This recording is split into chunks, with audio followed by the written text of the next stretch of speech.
Party का जो बंटाधार करने में जुटे हुए हैं कि परिवारवाद बहुत बुरी तरीके से समाजवादी पार्टी पे हावी हो गया है और अब जो जनता की जीत है उसको सांसद लोग अपनी जीत बताने में जुटे चूर हो गए हैं। वो एमपी हो चुके हैं तो जो उनके चाटुकार हैं, जो उनके चारों तरफ जुटे रहते हैं, वो सही बातें वहाँ तक हमें लग रहा है पहुँचने नहीं दे रहे, उनको माल मलाई मिल रही। सांसद प्रसाद ने कल अभी कहा पत्रकारों से कि जिसकी कोई हैसियत नहीं है उठ के पार्टी छोड़ने से क्या होगा, उनकी चर्चा ही। लाल टोपी आपने त्याग दिया, कुछ आश्वासन मिला है, नीली टोपी पहनने जा रहे हैं। प्रचंड सपोर्ट मिल सकता है, दो लोगों की लड़ाई में आप चुनाव जीत भी सकते हैं। समाजवादी को तो तीसरे स्थान पे खदेड़ देंगे। था अभी कल प्रेस में कि हम किसी को जिता सकते हैं तो हराने की भी हैसियत रखते हैं। का एक मामला हुआ, सतीश चौधरी हमारा एक छोटा भाई था, उसके यहाँ 15 दिन तक नहीं गए तो सिर्फ वहाँ ढोल बजाने के लिए गए कि मतलब जो है, और रात में गए थे, रात में गए, उनको रात में 11 बजे उनको भगाया गया वहाँ से।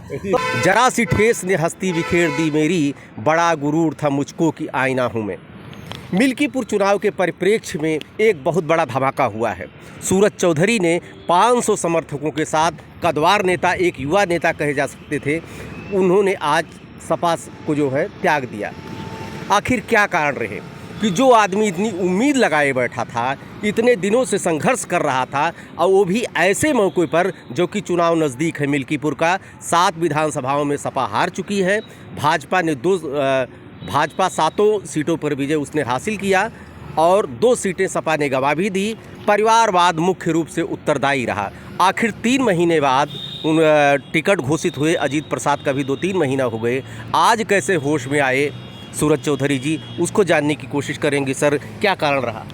देखिए, सबसे पहली बात तो जो ये तमाम जो सांसद हुए हैं जी। इनको जनता ने मिल करके चुनाव जिताया। अब ये सांसद बनकर इस गुरूर में आ गए हैं कि सारा चुनाव उन्होंने खुद ही फतेह कर लिया, किला फतेह कर लिया, और इन लोगों ने दबाव बना करके राष्ट्रीय अध्यक्ष पर अपने घर के लोगों को, अपने लड़के को, अपने बुजुर्ग बीबी को, जो क्षेत्र में निष्क्रिय हैं, जिन्होंने कोई कार्य नहीं किया है विधानसभा के अंदर, उसमें उपचुनाव लड़ाने के लिए जो है टिकट ले लिया, जिससे पार्टी का जो बंटाधार करने में जुटे हुए हैं। लंबे समय तक ये चल रहा था कि अभी पार्टी समीक्षा कर रही है, तमाम सर्वे हो रहे हैं, हो सकता है कि जहाँ पे ये सीटें इस टाइप की परिवारवाद वाली बात, वहाँ पे उनको बदला जा सकता है। लेकिन लगता है कि परिवारवाद बहुत बुरी तरीके से समाजवादी पार्टी पे हावी हो गया है और अब जो जनता की जीत है उसको सांसद लोग अपनी जीत बताने में जुटे हुए हैं, मद में चूर हो गए हैं। तो कहीं ना कहीं जो है, जो राष्ट्रीय अध्यक्ष हैं उनको ले करके लोग अंधेरे में डाल करके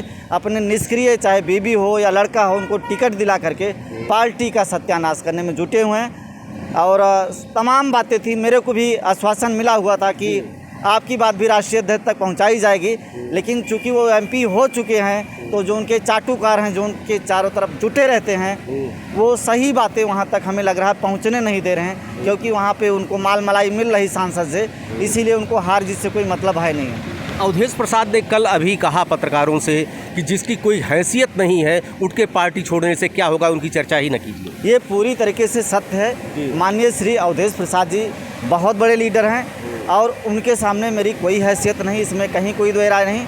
वो जितने साल से एमपी सांसद हैं, वो विधायक हैं, उतनी मेरी अभी उम्र भी नहीं, तो मैं उनके सामने बच्चा हूँ। और ये सही है कि मेरी उनके सामने कोई हैसियत नहीं, कोई अदना सा कार्यकर्ता हूँ। मैंने उनको 1 वोट तो कम से कम अपना दिया है, उसका उनको सम्मान करना चाहिए। वो बहुत हमारे आदरणीय हैं, हम उनके बारे में क्या बोलें। उन्होंने कहा था कि टिकट दिलाएंगे, इसी आस में हम लोग लगे हुए थे और रुपया पैसा, तन मन धन हर तरीके से जुटे हुए थे, रात दिन एक किया था।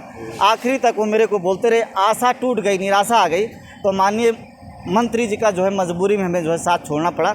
बहुत दुखी हो करके हमने छोड़ा।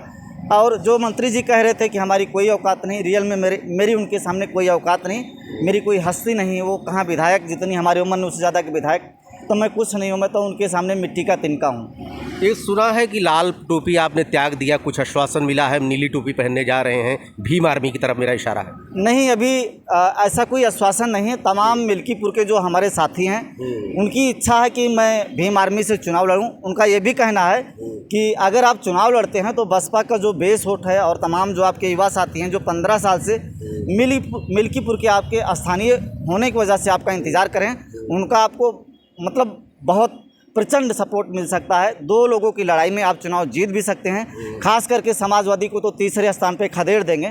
तो ऐसी चर्चाएं लोगों में हैं, लेकिन अभी कोई